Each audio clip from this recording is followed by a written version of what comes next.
नमस्कार, जय हिंद साथियों। क्या हाल चाल है, कैसे हैं आप सभी। स्वागत करता हूं अपने YouTube चैनल पे। आज हम बात करने वाले हैं 5 जगत वर्गीकरण के बारे में। 5 जगत वर्गीकरण किसने दिया और सबसे पहले ये जानेंगे वर्गीकरण होता क्या है। तो चलिए बात करते हैं वर्गीकरण की।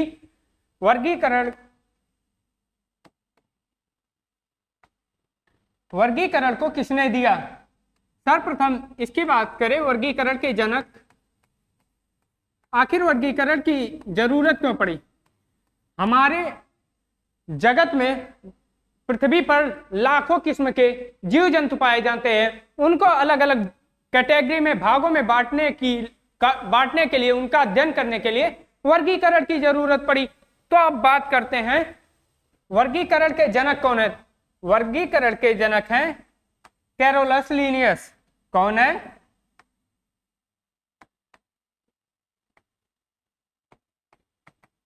Carolus Linnaeus. भाई साहब, वर्गीकरण के जनक हैं कैरोलस लीनियस। अब कैरोलस लीनियस और एक चीज के लिए फेमस, किसके लिए? द्विनाम पद्धति। अब भैया द्विनाम पद्धति क्या होता है, इसके बारे में हम अलग से क्लास लेंगे। इन्होंने और क्या दिया? द्विनाम पद्धति। अभी हम 5 जगत वर्गीकरण पर बढ़ते हैं। पहले द्विनाम पद्धति क्या होता है। वंश और जात के आधार पर अंतरराष्ट्रीय स्तर पर सभी को एक नाम से, वैज्ञानिक नाम से जानना। जैसे मनुष्य का नाम है, मनुष्य को क्या कहते हैं?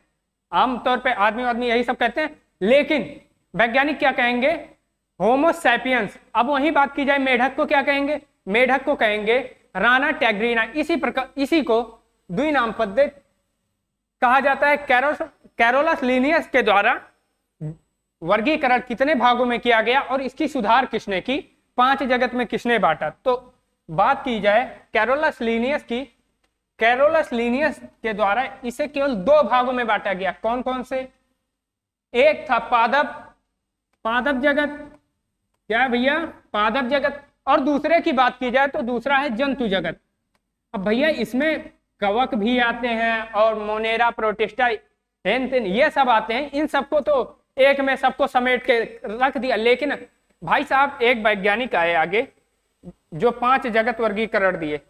कौन वैज्ञानिक थे भाई साहब? R.H. व्हिटेकर। R.H. व्हिटेकर भाई साहब 1969 में आए। कौन आए? R.H. व्हिटेकर 1969 में आए। कैरोलस लीनियस भाई साहब को ये कर दिए साइड। कह रहे हैं भैया तुम्हारी कोई जरूरत नहीं है, तुम गलत बताए हो। या 2 भागों में नहीं, या 5 भागों में बांटा गया है। इन्होंने कौन कौन से 5 भाग दिए, जिसे 5 जगत वर्गीकरण के नाम से जाना जाता है। भैया कौन कौन से 5 हैं? तो चलिए बताते हैं उसको भी। कितने भागों में बांट दिए सर ने? 5 भागों में। तो चलिए ये 5 भागों को अच्छे से समझते हैं। कितने भागों में? 5। पहला कौन सा होगा? मोनेरा। दूसरा कौन सा होगा? प्रोटिस्टा। तीसरा कौन सा होगा? फंजाई या फिर कवक। क्या होगा भैया? कवक। और चौथा क्या होगा? प्लांटी यानी कि पादप। और 5वें की बात की जाए, 5वां कौन सा होगा भैया? 5वां जो होगा हमारा वह होगा जंतु यानी कि एनिमिलिया। अब पहले की बात की जाए, मोनेरा। भैया मोनेरा में क्या क्या रखा गया? अरे भैया हम बताते हैं ना, अभी पहले देखिए तो। दूसरा हो गया प्रोटिस्टा। प्रोटिस्टा में किसको रखा गया है? और तीसरा हो गया फंजाई यानी कि कवक। कवक भैया कुकुरमुत्ता देखे हैं, वो भी एक कवक है। और चौथा हो गया भैया प्लांटी यानी कि पादप जगत। और 5वां हो गया भैया हमारा कौन सा? अरे ये तो एक लाइन ज्यादा हो गया, खैर कोई बात नहीं। 5वां कौन सा है भैया मेरा? 5वें की बात कर ली जाए तो 5वां है जंतु यानी कि एनिमिलिया।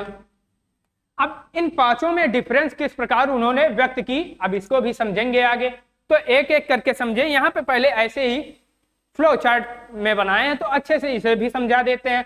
मोनेरा की बात की जाए तो इसमें प्रोकैरियोटिक जीव आते हैं, जीवाणु हो गया, और नील हरित शैवाल हो गया। अब आगे बात करते हैं भैया, इसमें क्या कोशिका भित्ति पाई जाती है? जी हाँ भैया, इसमें कोशिका भित्ति पाई जाती है। मोनेरा में कोशिका भित्ति पाई जाती है। वह किसकी बनी होती है भैया? वह बनी होती है पेप्टिडोग्लाइकेन की। और वहीं भैया बात की जाए प्रोटिस्टा की, प्रोटिस्टा में कौन आते हैं? यूकैरियोटिक आते हैं, लेकिन एक कोशिकीय आते हैं। इसमें क्या भैया कोशिका भित्ति होती है? नहीं भैया, यह प्रोटोजोआ संघ में आते हैं। प्रोटोजोआ में हो गया अमीबा, पैरामीशियम, यूग्लिना। और वहीं भैया बात की जाए, इसमें गत करने के लिए सीलिया पाया जाता है, कूटपात पाया जाता है। अब भैया कवक की बात कर ली जाए, कवक तो भैया प्लांटी के अंदर नहीं आ सकता क्योंकि इसमें प्रकाश संश्लेषण की क्रिया नहीं होती है भैया। अब आगे बात करें कवक के बाद पादप की। पादप जो है यह उत्पादक है, यह अपना भोजन स्वयं बना सकता है। और वहीं कवक की बात की जाए भैया तो यह पाया जाता है पेड़, यह मृत जीवी होता है जो कि सड़े गले पदार्थों को खाकर अपना जीवन यापन करता है, यानी कि कार्बनिक पदार्थों को सरल अकार्बनिक पदार्थ में बदलकर यह खाता है। अब वहीं भैया पादप की बात की जाए, इसमें प्रकाश संश्लेषण की क्रिया होती है। पेड़ पौधों को देखते हैं ना भैया, वह जो है हरा होता है। क्या होता है? हरा। किसके कारण? क्लोरोफिल के कारण यह अपना भोजन स्वयं बना सकता है, इसीलिए इसे उत्पादक कहते हैं।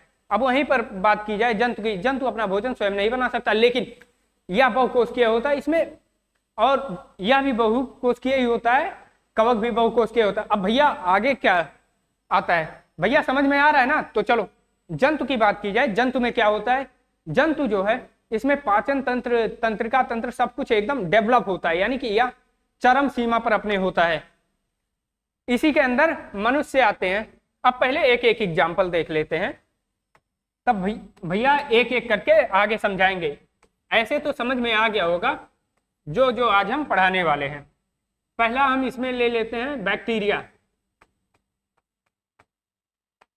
क्या ले लिए? बैक्टीरिया। अब दूसरा नील हरित शैवाल, नील हरित शैवाल। अब तीसरा क्या होगा? अब इसकी बात की जाए प्रोटिस्टा की। प्रोटिस्टा की बात की जाए, प्रोटिस्टा में क्या आते हैं? यहां लिख दे रहे हैं, एक एग्जांपल देंगे प्रोटिस्टा का। प्रोटिस्टा की बात की जाए, प्रोटिस्टा में क्या आएंगे? अमीबा हो गया, पैरामीशियम हो गया। अब वहीं कवक की बात कर ली जाए, इसमें मशरूम खाते हैं ना, वह आता है कवक में। मशरूम जो है कवक में आता है। पादप की बात कर ली जाए, सभी हरे पेड़ पौधे, सभी हरे पेड़ पौधे। इतना बात तो समझ में आ गया होगा। अब वहीं जंतु की बात की जाए, सभी जंतु, जीव जंतु। क्या क्या? जीव जंतु। अब बात करते हैं एक एक करके। मोनेरा क्या होता है? प्रोटिस्टा क्या होता है? फंजाई क्या होता है? ये सब तो ऊपर ऊपर अभी समझे, अभी इसको लिख के अच्छे से समझाते हैं। तो चलिए अब आगे बढ़ते हैं। अब यहां पे हम बात करते हैं मोनेरा की। सबसे पहले क्या बात करेंगे? मोनेरा।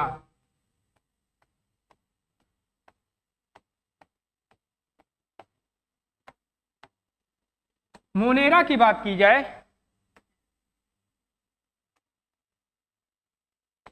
पॉइंट नंबर 1, यह जो है प्रोकैरियोटिक है। क्या है? प्रोकैरियोटिक होता है। मोनेरा क्या होता है भैया? प्रोकैरियोटिक। अब वहीं पे बात कर ली जाए, मोनेरा के बाद क्या आता है हमारा? मोनेरा में और क्या आता है? यह एक कोशिकीय होता है। आगे देखें, प्रोकैरियोटिक होता है। अब दूसरा पॉइंट क्या बनता है मेरा?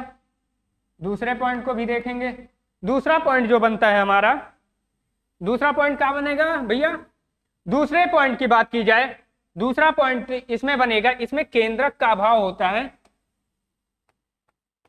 केंद्रक का अभाव होता है। क्यों होता है? या प्रोकैरियोटिक जीव है। हमारा एक लेक्चर इस पे हो चुका है कोशिका चैप्टर पे, वहां पे जाके आप देख लीजिएगा, डिस्क्रिप्शन में हम लिंक दे देंगे। अभाव होता है, किसका अभाव होता है भैया?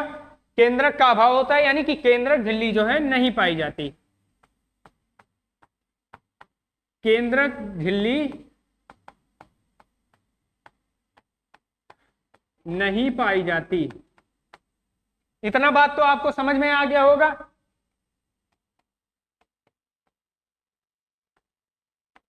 अब आगे इसमें क्या होता है, इसमें माइटोकॉन्ड्रिया भी नहीं पाया जाता, क्योंकि जो बाहरी झिल्ली होगी वह नहीं पाया जाएगा। अच्छा ये बताइए, जब इसमें केंद्रक नहीं पाया जाएगा तो इसका जो आनुवंशिक पदार्थ है जिसे डीएनए कहते हैं, डीएनए कहाँ पाया जाएगा, तो ये भी हम चलिए बताते हैं। डीएनए भैया कहाँ पाया जाएगा, इसका तीसरा पॉइंट जो कि इंपॉर्टेंट है। डीएनए जो है, जिसको डीऑक्सीराइबोज न्यूक्लिक एसिड कहते हैं, डीएनए पाया जाएगा किसमें, कोशिका द्रव्य में। कोशिका द्रव्य में पाया जाएगा या फिर पाया जाता है। अब आगे बात कर ली जाए भैया, इसमें आगे बात की जाए, इसमें चौथा पॉइंट क्या है, इसका चौथा पॉइंट जो कि बहुत ही इंपॉर्टेंट है। चौथा पॉइंट क्या है, इसकी जो कोशिका भित्ति होती है, कोशिका भित्ति जो होती है वह किसकी बनी होती है, जो कि हमने अभी थोड़ी देर पहले बताया। कमेंट में बताइए, हम आपको बता रहे हैं यहाँ। कोशिका भित्ति किसकी बनी होती है, कोशिका भित्ति जो है यह किसकी बनी होती है, पेप्टिडोग्लाइकेन, जो कि पॉलीसेकेराइड है। मोनोसेकेराइड नहीं, पॉलीसेकेराइड भैया इंपॉर्टेंट रहेगा। पेप्टिडोग्लाइकेन किस चीज की भैया, पेप्टिडोग्लाइकेन इंपॉर्टेंट मान लीजिए इसको, यह हर एक एग्जाम में पूछा जाता है। अब इसमें क्या क्या है, यह प्रोकैरियोटिक होता है, जो मोनेरा है यह प्रोकैरियोटिक होता है। इसमें जो है केंद्रक का अभाव होता है, माइटोकॉन्ड्रिया नहीं पाया जाता, लाइसोसोम नहीं पाया जाता। आगे बात कर ली जाए इसकी, तो इसकी जो डीएनए होती है वह कोशिका द्रव्य में पाई जाती है। किसमें पाई जाती है भैया, कोशिका द्रव्य में। अब कोशिका द्रव्य में क्यों पाई जाती है, जब इसमें केंद्रक नहीं पाया जाएगा तो इसको रहना तो कहीं है, इसीलिए यह कोशिका द्रव्य में घूमता रहता है। अब कोशिका भित्ति की बात की जाए, इसका कोशिका भित्ति जो है पेप्टिडोग्लाइकेन की बनी होती है। अब वहीं पे आगे बात करें इसके एग्जाम्पल की, इसका एग्जाम्पल क्या क्या है, एग्जाम्पल को समझते हैं। बैक्टीरिया क्या है, बैक्टीरिया और ब्लू ग्रीन एल्गी, जिसे नील हरित शैवाल भी कहते हैं, नील हरित शैवाल। इतना बात आपको समझ में आया होगा मोनेरा के बारे में। मोनेरा प्रोकैरियोटिक जीव है, इसमें केंद्रक नहीं पाया जाता। अब आगे समझते हैं प्रोटिस्टा के बारे में। प्रोटिस्टा क्या है,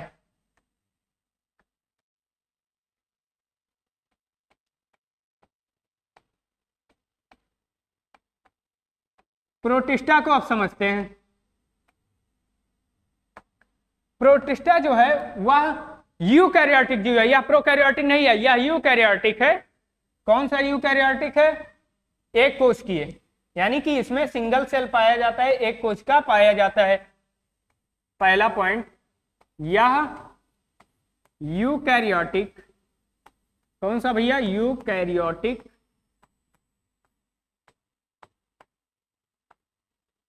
होते हैं,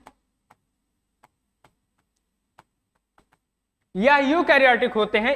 जब यूकैरियोटिक होंगे भाई तो इसमें जो है केंद्रक पूर्णता विकसित होगा। क्या होगा, पूर्ण रूप से विकसित होगा, यानी कि इसमें केंद्रक पाया जाता है, इसमें कोशिकांग के जो बाहरी झिल्ली होते हैं वह पाए जाएंगे, यानी कि माइटोकॉन्ड्रिया पाया जाएगा, गाल्जी बॉडी पाई जाएगी, गाल्जी का है, और उसके बाद राइबोसोम, लाइसोसोम, सब कुछ इसमें उपस्थित होता है।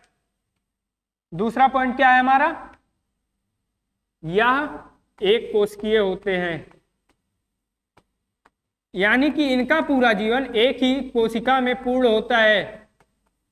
इतना आपको समझ में आ गया, या एक कोशिकीय होते हैं। अब आगे बात कर ली जाए, इसमें जो केंद्रक है, केंद्रक और कोशिकांग, दोनों की बात की जाए, केंद्रक और कोशिकांग,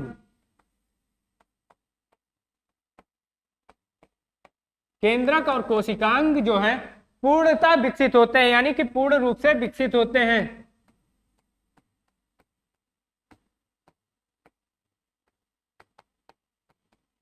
पूर्ण रूप से विकसित होते हैं। इतना बात आपको समझ में आ गई होगी।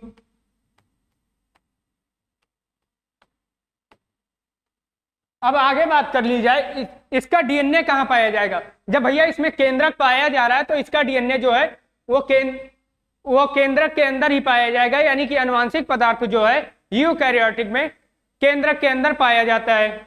अब आगे चौथा पॉइंट, क्या इसमें कोशिका भित्ति पाई जाती है? नहीं पाई जाती। इसमें क्या पाया जाता है? कूटपाद। चौथा पॉइंट, इसमें कूटपाद और फ्लैजिला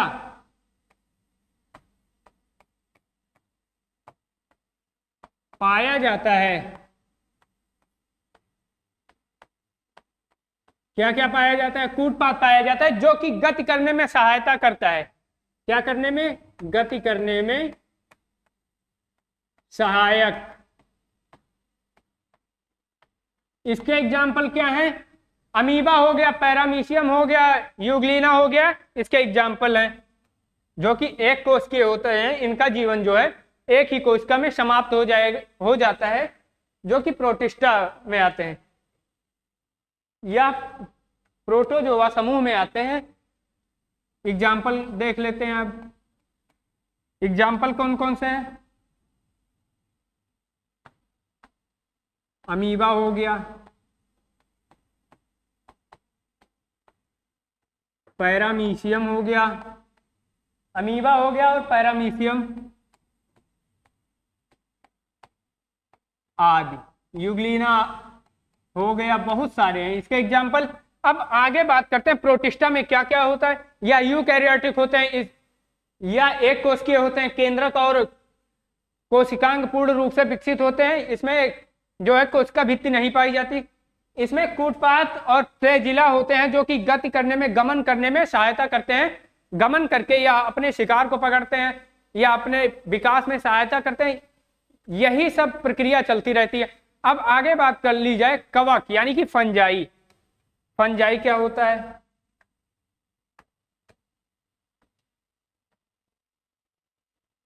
कवक।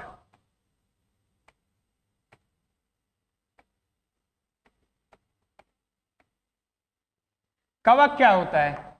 तो कवक की बात की जाए, यह जो है प्रकाश संश्लेषण क्रिया करने में सक्षम नहीं होता, यानी कि यह अपना भोजन मृत पेड़ पौधों से अपना जीवन यापन करता है, मृत पेड़ पौधों से अपना भोजन बनाता है। अब आगे बात कर ली जाए इसके बारे में, तो इसमें जो है प्रकाश संश्लेषण की क्षमता नहीं होती, यह मृत जीवी होता है। तो सबसे पहले क्या, कौन सा पॉइंट बनता है हमारा? पहला पॉइंट क्या बनेगा? यह मृत जीवी होता है। मृत जीवी क्या होता है? जो कि अपने भोजन के लिए दूसरे जीवों पर निर्भर रहे, वो भी सड़े गले पदार्थों को खाते हैं। मृत जीवी यानी कि मरे सड़े गले पदार्थों पे अपना जीवन यापन करते हैं। इसमें क्लोरोफिल नहीं पाया जाता। या मृत जीवी पर या मृत जीवी होते हैं। राइटिंग गंदा है लेकिन समझ में आ रहा होगा। अब दूसरा बात की जाए, दूसरा क्या है? दूसरा जो है यह बहुकोशिकीय होते हैं। अभी तक तो एक कोशिकीय आपने पढ़ा, मोनेरा प्रोटिस्टा, लेकिन यह जो है बहुकोशिकीय होते हैं। अब यह बहुकोशिकीय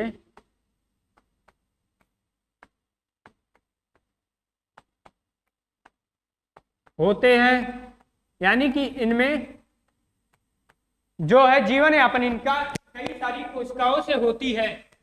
इनका जो है जीवन यापन कई सारी कोशिकाओं में होती है। अब आगे इसमें समझते हैं, या मृत जीवी होते हैं या अपना भोजन स्वयं नहीं बना सकते। अब इसमें जो है कोशिका भित्ति भी पाई जाती है। क्या पाई जाती है? कोशिका भित्ति। कोशिका भित्ति उपस्थित।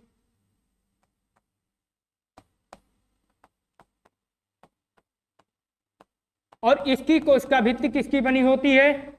इसकी कोशिका भित्ति किसकी बनी होती है? इसकी कोशिका भित्ति जो है वो काइटिन की बनी होती है। किसकी? काइटिन। काइट से याद रखिएगा, काइटिन। इसकी कोशिका भित्ति जो है काइटिन की बनी होती है। और इसकी बात की जाए तो यह यूकैरियोटिक सेल में आता है, प्रोकैरियोटिक में केवल मोनेरा आता था।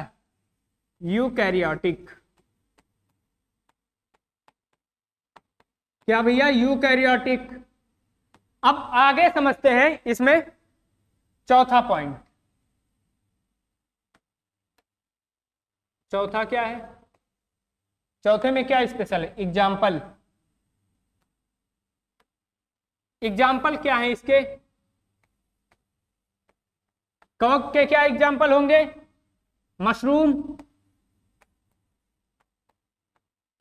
अच्छा, आपने कवक देखा है? ब्रेड पे, रोटी पे जो कई दिन तक रखे रहते हैं, सफेद सफेद जो होते हैं, वही फंजाई हैं, कवक हैं। मशरूम हो गया, कुकुरमुत्ता,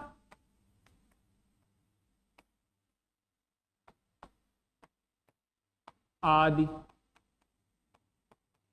अब आगे बात करेंगे, इसमें जो है प्रकाश संश्लेषण की क्रिया नहीं होती। क्या नहीं होती? प्रकाश संश्लेषण।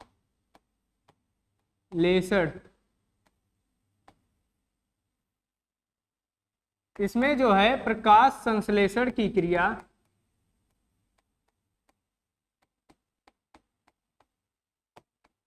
नहीं होती।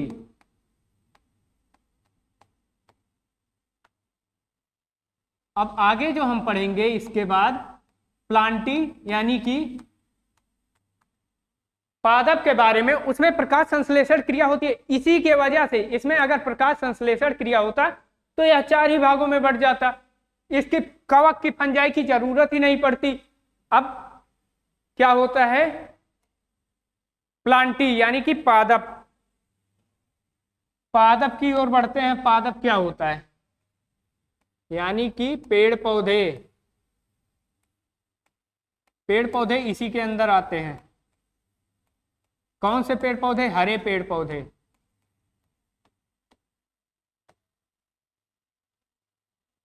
चलो हम यही लिख दे रहे हैं, हरे पेड़ पौधे। सभी हरे पेड़ पौधे किस में आएंगे? पादप में आएंगे।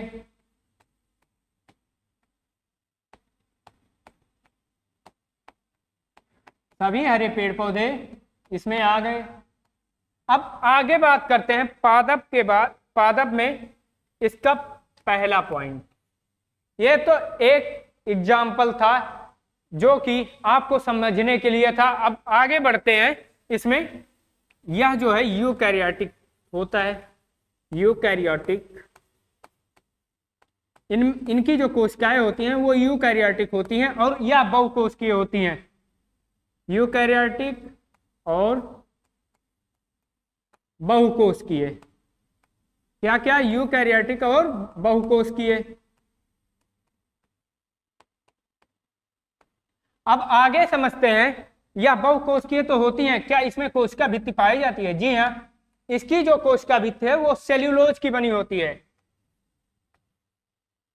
इसकी जो कोशिका भित्ति है वह सेल्यूलोज की बनी होती है। दूसरा पॉइंट क्या है? कोशिका भित्ति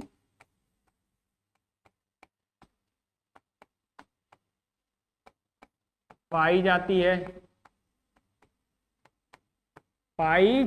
है। अब यह किसकी बनी होती है? कोशिका भित्ति। इसकी जो कोशिका भित्ति है वह सेल्यूलोज की बनी होती है। इंपॉर्टेंट है।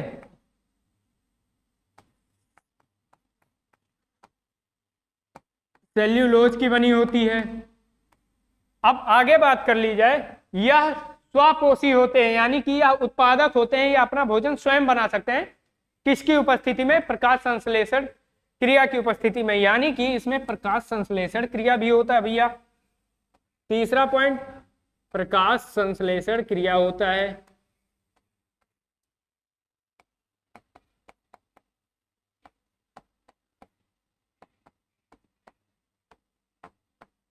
कवक की बात की जाए तो उसमें प्रकाश संश्लेषण क्रिया नहीं होती थी, इसी वजह से वह अलग था इससे। प्रकाश संश्लेषण क्रिया होती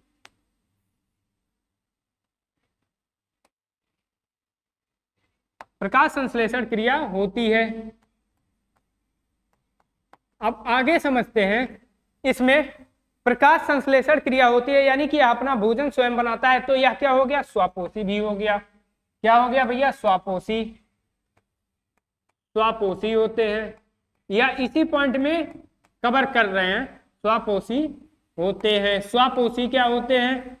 जो अपना भोजन स्वयं बनाते हैं, यानी कि अपना भोजन प्रकाश संश्लेषण की क्रिया में, यानी कि इसमें क्या पाया जाता है? क्लोरोफिल। क्लोरोफिल की वजह से ही पत्तियां हरे दिखते हैं। अब नेक्स्ट पॉइंट जो हमारा बन रहा है, चौथा पॉइंट क्या है? यह जो है, इसमें क्लोरोफिल पाया जाता है। क्या पाया जाता है भैया? क्लोरोफिल। क्लोरोफिल का कार्य क्या होता है? यह प्रकाश को ट्रैप करता है, पकड़ता है। क्लोरोफिल किसमें पाया जाता है? क्लोरोप्लास्ट में। क्लोरोप्लास्ट में क्या पाया जाता है? क्लोरोफिल। जो कि ये सब चैप्टर हमने कवर आगे किया हुआ है, इसको देख लीजिएगा। अब इतना तो आपको समझ में आ गया। यूकैरियोटिक होती है, पादप कोशिकाएं जो है यह यूकैरियोटिक होती है, ये अपना भोजन स्वयं बना सकती हैं। इसके एग्जाम्पल क्या है? सभी हरे पेड़ पौधे, अपने आसपास देख लो, जितने भी हरे पेड़ पौधे हैं वह जो है पादप कोशिकाएं, वह पादप जगत में आएंगी। अब वहीं पे बात कर ली जाए, यह बहुकोशिकीय होती है। अब कोशिका भित्ति इसमें पाई जाती है, इसमें जो डीएनए होता है वह केंद्रक के अंदर पाया जाता है। अरे यार, यूकैरियोटिक है। यूकैरियोटिक को हमने आपको बताया, यूकैरियोटिक में केंद्रक पूर्ण रूप से विकसित होता है। बार बार लिखने की तो जरूरत है नहीं इसको। अब इसमें जो है प्रकाश संश्लेषण क्रिया भी होती है। प्रकाश संश्लेषण की क्रिया के कारण यह अपना भोजन स्वयं बना सकता है, इसीलिए इसे स्वपोषी कहते हैं। अब आगे बात कर ली जाए, इसमें क्लोरोफिल पाया जाता है। क्लोरोफिल किसमें पाया जाता है? क्लोरोप्लास्ट में, जिसके कारण पत्तियां हरी दिखती हैं, जो कि एक वर्णक है। वर्णक यानी कि हरे कलर का वर्णक है। अब आगे समझते हैं जंतु के बारे में। भैया इतना तो 4 पॉइंट हमने अभी आप तक आपको क्या समझाया? मोनेरा समझाया, जिसमें क्या आ गए?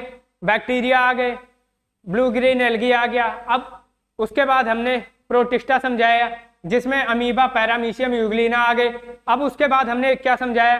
कवक समझाया, यानी कि फंजाई समझाया। फंजाई में आ गए मशरूम आ गए, और वहीं पे कुकुरमुत्ता आ गए। अब वहीं पे हमने पादप आपको समझाया, जिसके अंदर क्या क्या आ गए?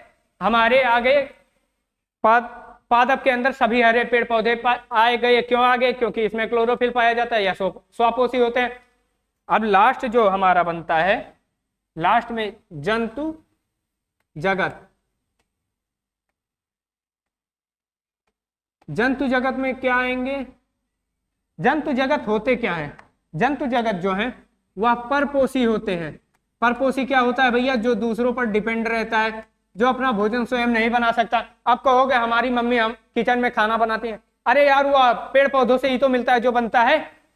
अब कहोगे मीट खाते हैं, मछली खाते हैं, ये सब खाते हैं, तो वो सब क्या खाते हैं? वो सब भी इनडायरेक्टली पेड़ पौधों पर निर्भर रहते हैं, यानी कि सब या अपना भोजन दूसरों पर ही निर्भर रहते हैं, या अपना भोजन स्वयं नहीं बना सकते।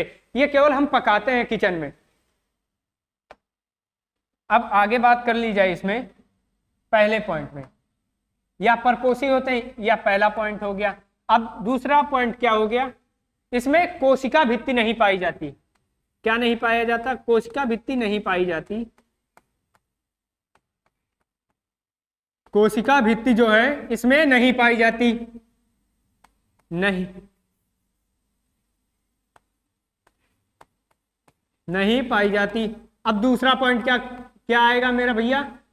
दूसरा पॉइंट जो है यह यूकैरियोटिक होते हैं, यूकैरियोटिक होते हैं। जब यूकैरियोटिक होंगे तो इसमें केंद्रक विकसित होगा, इसका डीएनए जो है केंद्रक में पाया जाता है। डीएनए क्या होता है? डीऑक्सीराइबोन्यूक्लिक एसिड, जो हमने अभी आपको पहले बता दिया। यूकैरियोटिक होते हैं, क्या होते हैं भैया? यूकैरियोटिक होते हैं, और यह बहुकोशिकीय होते हैं, यानी कि आप पूरे तरीके से डेवलप होते हैं, बहुकोशिकीय होते हैं। अब नेक्स्ट बात आगे कर ली जाए, आगे की ओर बढ़ते हैं। इसमें चौथा पॉइंट हमारा क्या होगा? चौथे पॉइंट की बात कर ली जाए तो इसमें जो है पूर्ण रूप से इसका अंग अलग अलग होता है। जैसे कि इसमें तंत्रिका तंत्र पाया जाएगा, तंत्रिका कोशिकाएं पाई जाएंगी, इसमें पाचन तंत्र पूर्ण रूप से विकसित होगा। अब आगे इसकी बात कर ली जाए तो इसमें क्या है? यह पूर्ण रूप से विकसित होता है,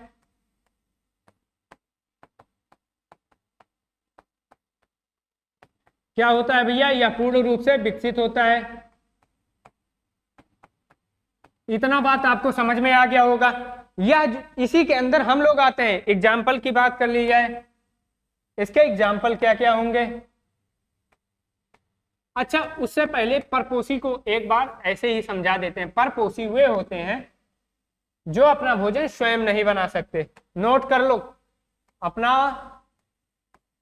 भोजन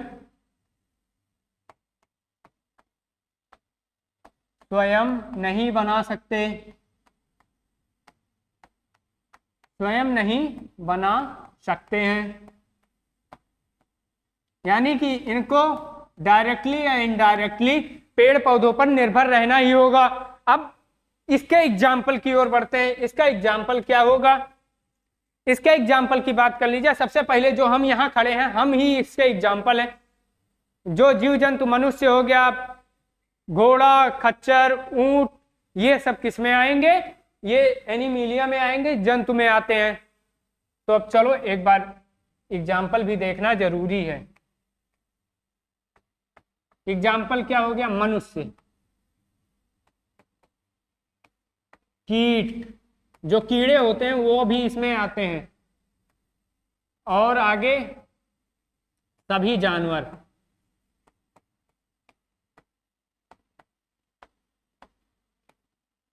अब हमने जंतु को भी समझ लिया। यह परपोषी होते हैं, या अपना भोजन स्वयं नहीं बना सकते। इसमें कोशिका भित्ति नहीं पाई जाती है। क्या नहीं पाई जाती है? कोशिका भित्ति नहीं पाई जाती है। तो भैया कोशिका भित्ति नहीं पाई जाती है तो इसमें क्या पाया जाता है? कोशिका झिल्ली पाया जाता है। अब उसके बाद यह यूकैरियोटिक होते हैं या बहुकोशिकीय होते हैं, इसमें यह अंग तंत्र विकसित होता है। अब आगे बात कर ली जाए, यह पूर्ण रूप से विकसित होते हैं।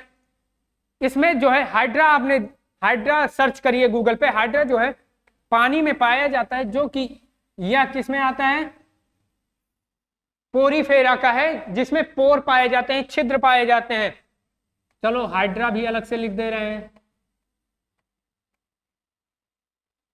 हाइड्रा भी इसी के अंदर आते हैं, जो कि पोरीफेरा समूह के हैं।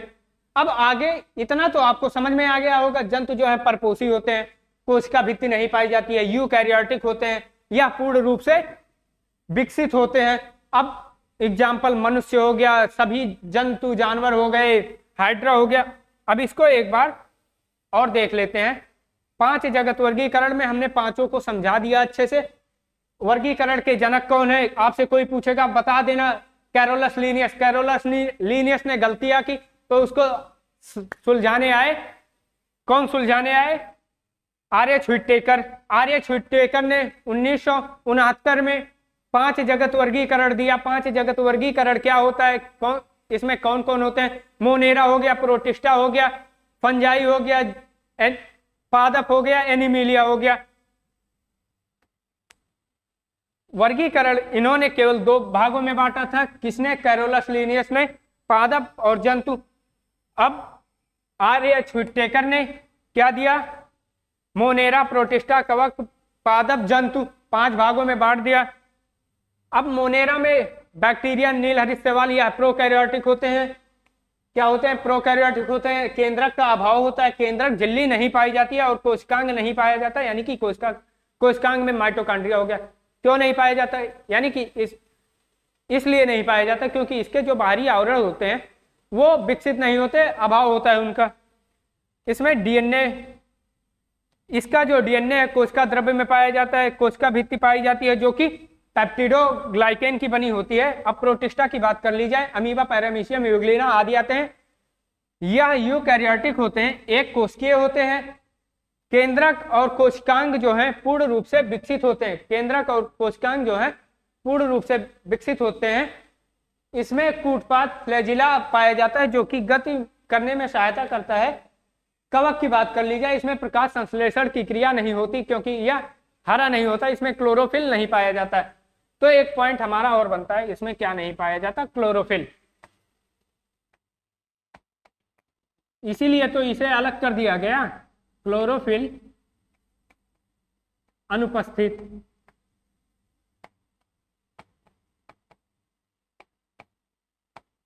क्लोरोफिल अनुपस्थित है इसमें।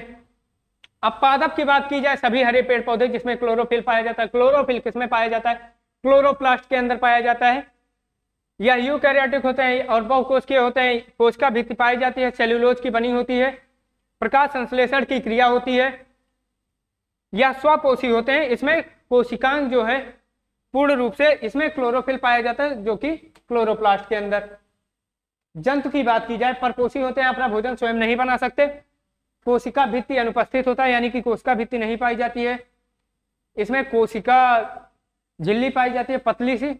यूकैरियोटिक कोशिका होते हैं, बहुकोशिकीय होते हैं। अब यह पूर्ण रूप से विकसित होते हैं। इसके एग्जाम्पल क्या है? मनुष्य हो गए, सभी जीव जंतु हो गए, हाइड्रा हो गया इत्यादि।